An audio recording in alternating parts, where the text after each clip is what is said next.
Hello everyone. तो कैसे हैं आप लोग? आई होप आप लोग बहुत बढ़िया होगे और खूब पढ़ाई कर रहे होगे। तो जैसे कि हमने लास्ट वीडियो में डिस्कस करा था क्वेश्चन नंबर 6 एंड 7, आज हम डिस्कस करने जा रहे हैं क्वेश्चन नंबर 8 एंड 9। ओके। तो क्वेश्चन नंबर 8 की तरफ बढ़ते हैं। तो क्वेश्चन नंबर 8 में क्या कह रखा है कि D cot A equals to 4। Okay. ये आपको गिवन है ट्रिग्नोमेट्रिक रेशियो, तो 3 ये जो है ये मल्टीप्लाई में है तो उधर से रहेगा डिवाइड में, तो ये हो जाएगा 4/3।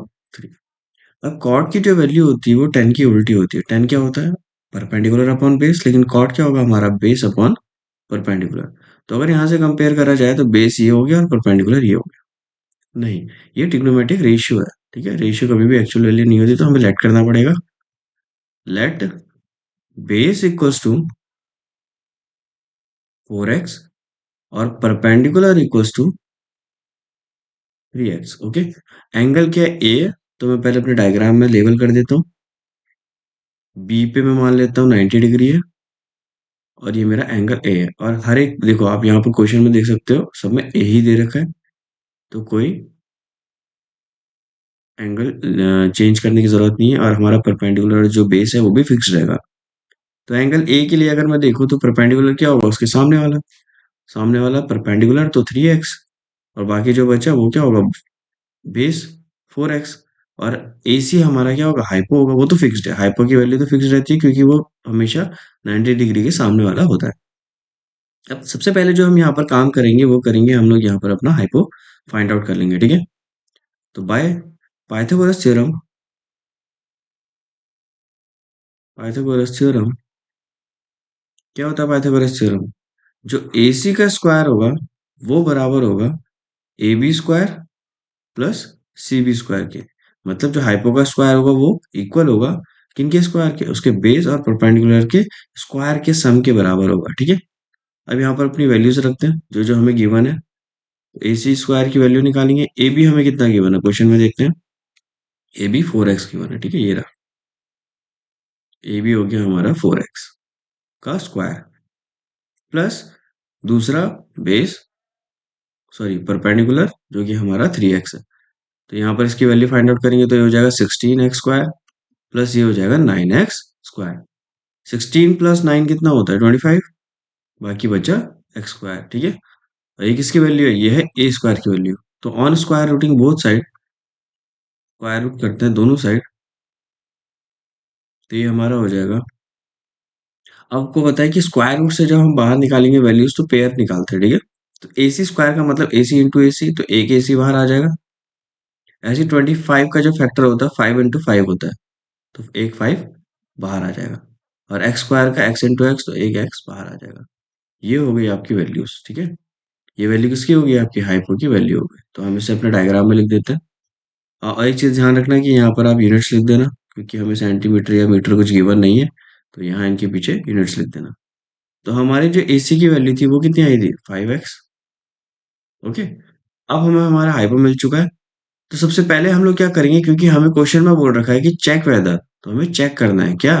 हमें चेक करना है कि जो एलएचएस है, लेफ्ट हैंड साइड, क्या वो इक्वल है राइट हैंड साइड की कि नहीं? ये हमें चेक करना है। तो एक एक करके पहले हम लोग क्या करते हैं? लेफ्ट हैंड साइड लेते हैं। तो हम लोग लेफ्ट हैंड साइड लेते हैं। तो taking LHS, left hand side हमें क्या दे रखा था? 1 - 10² ए अपॉन 1 + 10² ए। ओके। तो 10 की वैल्यू हम लोग निकाल लेते हैं। 10 की वैल्यू क्या होगी हमारी? 10 होता है हमारा परपेंडिकुलर अपॉन बेस।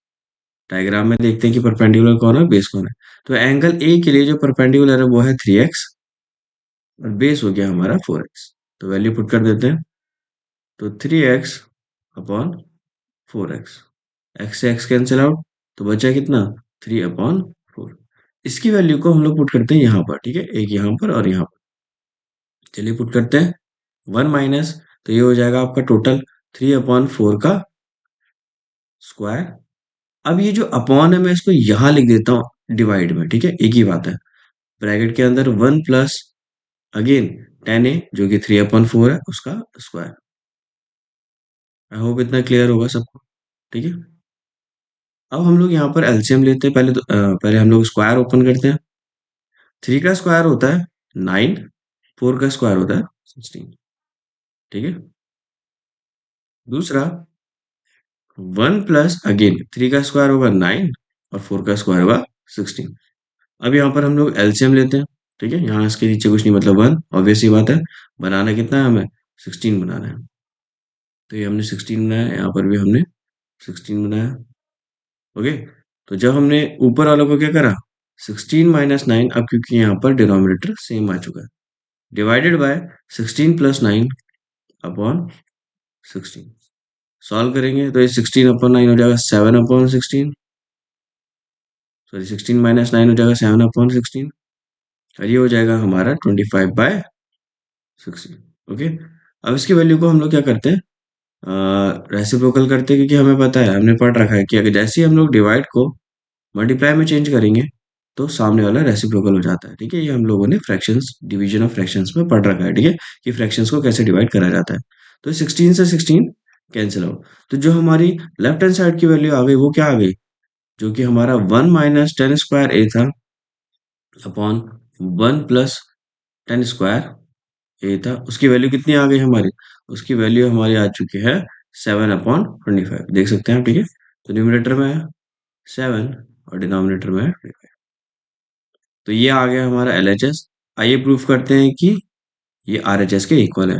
आरएचएस का गिवन है हमें, आरएचएस हमें गिवन है ये कॉस स्क्वायर ए माइनस साइन स्क्वायर ए। आरएचएस लेते हैं तो टेकिंग आरएचएस, जो कि है कॉस स्क्वायर ए माइनस साइन स्क्वायर ए। वैल्यू देख लेते हैं पहले।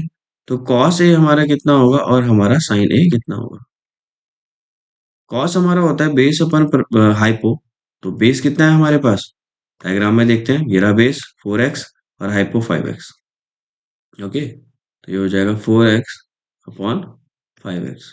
X x cancel out again, तो 4/5 आ गया। साइन ए की वैल्यू हम देखेंगे तो जो कि होती है परपेंडिकुलर अपॉन हाइपो। तो परपेंडिकुलर कितना था हमारे पास 3x अपॉन हाइपो कितना हो गया 5x। X x cancel out, तो 3/5। इसकी वैल्यू आइए यहाँ पुट करते हैं, तो हो जाएगा 4/5 का स्क्वायर माइनस 3/5 का स्क्वायर।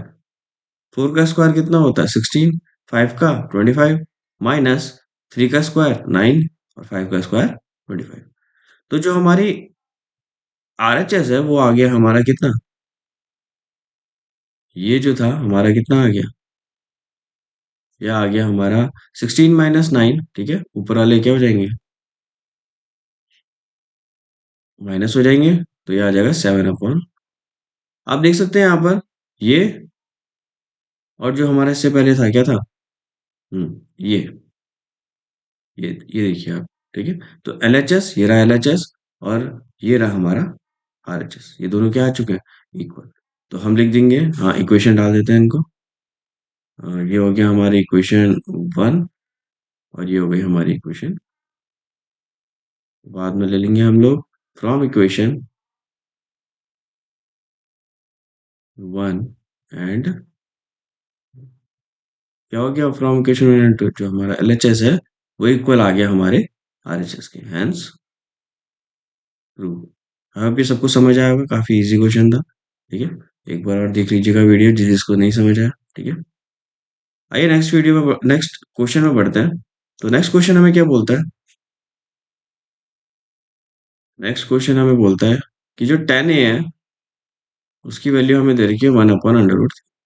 ओके, तो यहाँ कंपेयर करेंगे again trigonometric ratio, perpendicular upon क्या होता है, बेस होता है। तो ये हो गया हमारा। ठीक है, कंपैरिजन कर लेते हैं, तो लेट मान लेते हैं कि जो परपेंडिकुलर है कितनी वैल्यू है उसकी, 1x बोलो या x बोलो एक ही बात है, यूनिट। और जो हमारा बेस है उसकी वैल्यू कितनी है, उसकी वैल्यू √3x यूनिट्स। यहाँ मैं अपना डायग्राम बना लेता हूँ। तो ये एंगल ए है, ये एंगल बी है जिसमें परपेंडिकुलर है हमारा, और ये एंगल सी है। ठीक है, अब यहाँ पर सबसे पहले मैं क्या काम करता हूँ, मैं काम करता हूँ कि सबसे पहले इसकी हाइपो फाइंड आउट कर लेता हूँ। तो बाय पाइथागोरस थ्योरम इसकी हाइपो फाइंड आउट करते हैं। तो A C square equals to क्या होगा, A B square plus C B square के। AC की वैल्यू निकालनी है।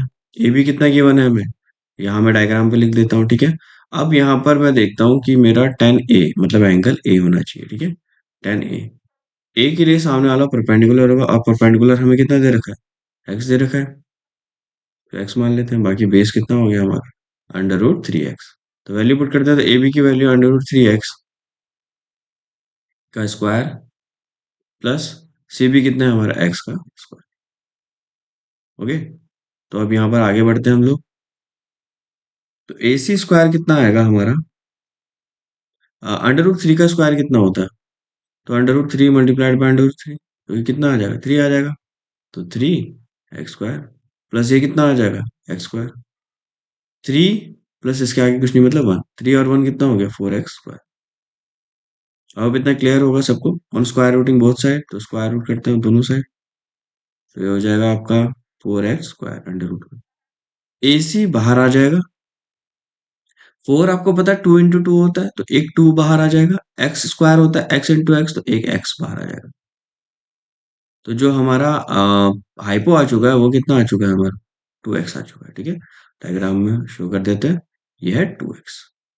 अब जो हमें फाइंड आउट करनी है वैल्यू, अब देखो यहाँ पर ना इस क्वेश्चन में आपको एंगल्स का ध्यान देना है, क्योंकि एंगल्स के बेसिस पे ही आप लोग क्या डिटरमाइन करते हो, परपेंडिकुलर और बेस। तो यहाँ पर जो एंगल है वो डिफरेंट है इस बार, ठीक है। पिछले वाले क्वेश्चन में तो सेम था, एंगल ए था, हर जगह एंगल ए था, लेकिन यहाँ पर एंगल ए भी दे रखा है और एंगल सी भी दे रखा है। ओके, तो इस चीज का ध्यान रखना है। तो सबसे पहले हम लोग प्रूफ करने जा रहे हैं पहला पार्ट, जो कि है sign A, sign A, sign A cos C, sign A cos C, sign A cos C plus cos A और साइन सी। ओके, पहले मैं इन सबकी वैल्यूज निकाल लेता हूँ, साइन ए की भी, कॉस सी की भी, कॉस ए की भी और साइन सी की भी अलग से निकाल लेता हूँ। ओके, तो साइन ए देखूंगा मैं, फिर कॉस सी देखूंगा। तो पहले साइन ए की बात करते हैं, ठीक है। साइन ए क्या होता है, परपेंडिकुलर अपॉन हाइपो। डायग्राम के बेसिस पे देखा जाए तो एंगल ए के लिए परपेंडिकुलर क्या है, उसके सामने वाला जो कि हमारा क्या है, एक्स है। तो यहाँ आ जाएगा ऊपर एक्स, और हाइपो तो फिक्स रहती है, वो तो 2x हो जाएगी, तो एक्स से एक्स कैंसिल आउट, तो कितना बच गया, 1/2। नेक्स्ट हम कॉस पे आते हैं, लेकिन ये कॉस सी है, एक चीज का ध्यान रखना है कि ये कॉस सी है, तो उसके लिए वैल्यू चेंज होगी, ठीक है। तो अगर अब मैं देखूं,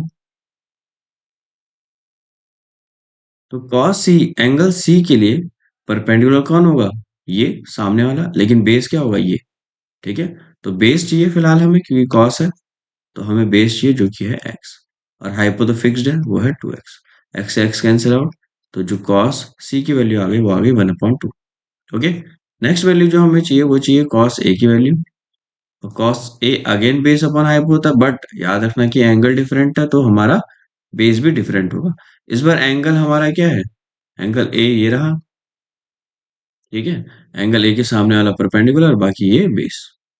तो हम लोग इस बार इसकी वैल्यू लेंगे, ठीक है, क्योंकि एंगल चेंज हो चुका है। तो √3x, और हाइपो तो फिक्स्ड है, वो तो 2x होगा, तो कैंसिल आउट हो गया, तो वैल्यू कितनी है, √3/2। ऐसे साइन सी लास्ट हमारा जो बचा है ट्रिग्नोमेट्रिक रेशियो निकालने को, तो वो है perpendicular upon hypo. Again angle change है, सी है इस बार, तो आपका जो क्या कहते हैं परपेंडिकुलर बेस होगा वो भी क्या हो जाएगा, चेंज हो जाएगा। तो ये रहा एंगल सी, इसके लिए सामने वाला परपेंडिकुलर है, हमें फिलहाल परपेंडिकुलर ही चाहिए, तो हो जाएगा √3x अपॉन हाइपो तो फिक्स्ड है 2x, एक्स से एक्स कैंसिल आउट, तो आ जाएगा √3/2।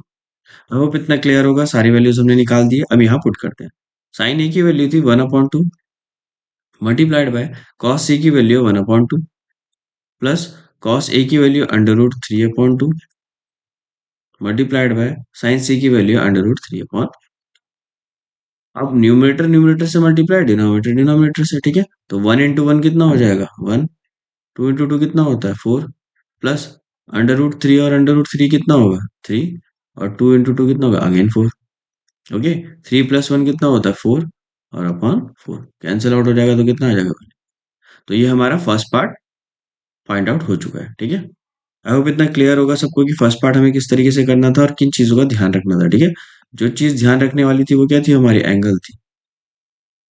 ओके, जो चीज ध्यान रखने वाली थी वो एंगल थी, यहाँ देख सकते हो आप एंगल ए, और angle C cos A cos सी, ठीक है, जो एंगल है उनके बेसिस पे हम लोग वैल्यूज रखेंगे। अब सेकंड पार्ट हमें क्या रहा है, वो क्या है हमारा, वो है हमारा,